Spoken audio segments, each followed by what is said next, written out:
Salut à tous, j'espère que vous allez bien. Aujourd'hui, je vais essayer de réparer une petite erreur et de parler d'un indispensable de la Nintendo 64 dont j'avais complètement zappé. C'est le fameux Mario Kart 64 que j'ai en version japonaise. Et on en parle tout de suite après le générique.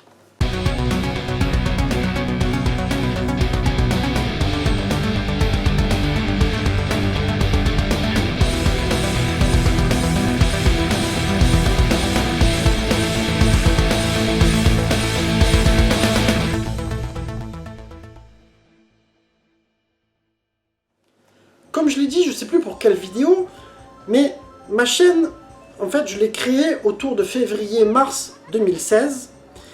Et depuis le temps, j'ai pas tenu forcément de listing sur des jeux que j'ai testés ou pas. Et donc forcément, il y en a que j'ai oublié et qui sont des indispensables, comme ce fameux Mario Kart 64 japonais. Alors celui-là, j'en avais parlé un petit peu dans des vidéos collection. En fait, c'est mon pote Fred qui était parti au Japon pour le boulot. Et je lui ai fait une petite liste en fait de quelques jeux qui pouvaient me prendre au passage, en même temps des jeux qui n'étaient pas forcément chers. Et puis lui, n'étant pas forcément gros joueur, il n'a pas forcément de console chez lui, il avait juste un PC, tu vois. Je voulais pas lui donner des jeux trop compliqués. Et donc il était tombé sur ce fameux Mario Kart qu'il avait acheté le prix de 1280 yens, je sais pas si vous allez le voir, ce qui te fait à peu près 10 euros. Du coup j'étais super content quand il me l'a ramené. Alors comme je disais, moi j'ai beaucoup envie de revenir sur les versions japonaises de la Super Nintendo, c'est-à-dire Super Famicom, de la 64 et de la GameCube. Déjà rien que pour les boîtes, parce que je les trouve vraiment très jolies, avec des tranches toujours très colorées, même le dos, tu vois, par rapport à nos versions européennes qui sont franchement moyennes. Et puis surtout, là, ce que j'aime bien, c'est que déjà, j'apprécie le coup d'avoir une cale en plastique, qui est du coup plus solide que ces cales cartonnées. Alors en ce qui concerne la cartouche, elle n'est pas forcément plus jolie, hein, franchement je vous l'accorde, elle n'est pas forcément plus jolie que la version européenne ou américaine. En plus de la notice, chez les japonais, ils te donnent une sorte de flyer cartonné, tu vois, qui est très sympathique, qui t'indique un petit peu les rudiments du jeu. Moi je trouve ça super cool. Et la fameuse notice, qui est toujours aussi colorée, qui respecte, le Japon c'est toujours comme ça, tu vois, ce qui fait que tu as envie vraiment de collectionner les jeux, les notices belles en couleur, etc. Donc franchement, pour le prix, fallait pas s'en priver, tu vois. Alors, on va revenir sur le jeu. Mario Kart 64 avait été développé et édité par l'équipe Nintendo EAD, qui voulait dire Entertainment Analysis Development. Tu vois, ça fait vachement scientifique, mais bon, c'est cool. Son nom de code de développement était Super Mario Kart R. Il est sorti le 14 décembre 1996 au Japon, le 10 février 1997 aux États-Unis et le 24 juin 1997 chez nous. Tu vois, c'est cette fameuse époque où je te disais que l'import c'était vraiment quelque chose pour nous parce que ça arrivait tellement avant et surtout tu avais le 60 Hz, tu n'avais pas forcément les bandes noires en haut et en bas sur ton écran. Alors là, on est donc sur le second volet de cette licence qui est un grand pas puisque tu avais le précédent, le Super Mario Kart était sur Super Nintendo et c'était pas de la 3D, c'était du mode 7. Là on passe carrément sur de la 3D donc le jeu prend encore une immersion différente. Tu vas avoir toujours un petit peu le même type de mode classique, c'est-à-dire que tu vas avoir tes 4 coupes, donc tes 4 championnats en 50, 100 et 150. Tu auras le choix avec tes 8 persos. Bon, après les courses vont changer, etc. Donc forcément du renouveau, ça fait vachement plaisir. Et quelques petits items en plus qui n'existaient pas, comme la carapace bleue qui a une sorte de pic là. Alors celle-là par exemple, t'es 8ème, tu la balances et elle va tracer. Et tous les joueurs qui sont, enfin tous les cartes qui sont sur son passage, elle les dégomme jusqu'au premier. Tu vas avoir aussi la fausse boîte, le faux item, c'est-à-dire que tu as une sorte de caisson là comme ça, où tu ramasses tes items dans ce jeu. Ben là tu verras, tu as le point d'interrogation à l'envers. Mais des fois dans la précipitation, qu'est-ce qui t'arrive? Tu le chopais ce truc là, et hop, c'était le carnage. Ensuite un mode de multiplayer à 4 qui était super dingue. Nous avec les potes, qu'est-ce qu'on pouvait rigoler, tu te retrouves dans des arènes, en fait tu as 3 ballons, hein, 3 ballons comme des ballons gonflables. Donc c'était 3 vies, et quand tu te fais choper, tu en perds un à chaque fois. Et franchement, ça c'était un super jeu pour le multiplayer qui était complètement excellent.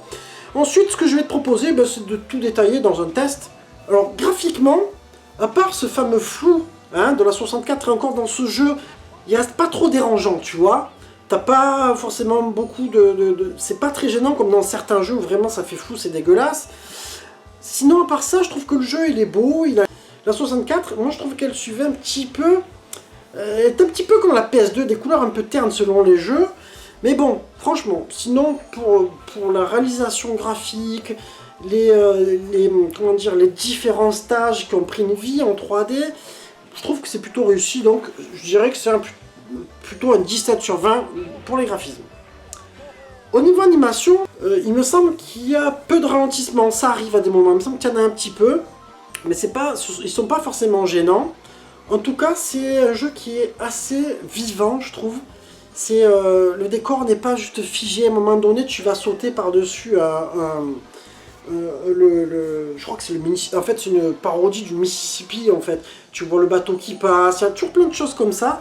Donc je trouve que c'est assez réussi aussi, c'est assez fluide, ça mérite un 17 sur 20 pour l'animation.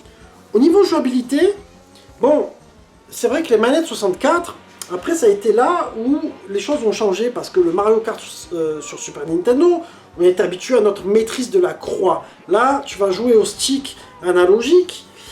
Celui de la 64, c'est vrai qu'il a sa réputation d'être fragile, mais mine de rien, il n'était pas mauvais. C'est sûr qu'aujourd'hui, quand tu le reprends, tu sens qu'il n'est pas aussi progressif, enfin, je sais pas, il n'est pas aussi fluide peut-être que les sticks de maintenant. Mais franchement, ça reste quand même, ça fait le taf. Donc je te dirais qu'au niveau jouabilité, on reste sur du 17 sur 20. Au niveau mix sonore, les bruitages, pour de la cartouche, franchement, je trouve qu'ils sont de qualité. Les musiques sont bien sympathiques aussi. Il est vraiment réussi à ce niveau-là. Les bruits des pneus qui crissent, les bruits du moteur. Moi, je trouve que franchement, ça le fait bien. Ça va parfaitement dans le jeu. Donc, ce sera un 18 sur 20 pour le mix sonore. Au niveau durée de vie, ben, c'est un jeu, moi, il fait partie de mes préférés. Donc, même quand tu le finis, il n'est pas facile hein, pour arriver à avoir tout en or à chaque fois. Hein, vous vous rappelez de la Rainbow Road à chaque fois, le dernier stage qui misère, qui te fait stresser comme un malade. Mais à côté de ça, tu as aussi tous ces modes multiplayer, c'est-à-dire que tu peux jouer aussi, faire des grands prix à plusieurs, tu vois. Et ça, c'est quelque chose qui est génial et c'est un jeu, moi je pense que, pas beaucoup, je pense que pour beaucoup d'entre nous, vous rejouez certainement aux anciens Mario, au premier de la Super Nintendo, mais vous rejouez certainement à celui de la Wii ou de la GameCube. Moi je le préfère à celui de la GameCube, donc je te dirais que voilà, c'est un jeu que je vais ressortir souvent, et donc une durée de vie de 18 sur 20 pour moi. En verdict, j'arrive à une note de 17,5 sur 20. Pour moi, c'est un jeu indispensable déjà de la 64. Alors, je vous parlerai de son concurrent qui lui ressemble fortement, le Mickey Racing USA. Je vous ferai prochainement un test.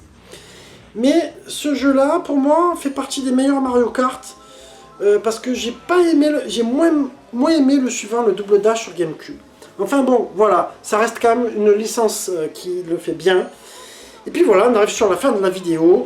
J'espère qu'elle vous aura plu. N'oubliez pas de liker, partager, commenter. Et on se retrouve très bientôt les amis. Ciao, ciao.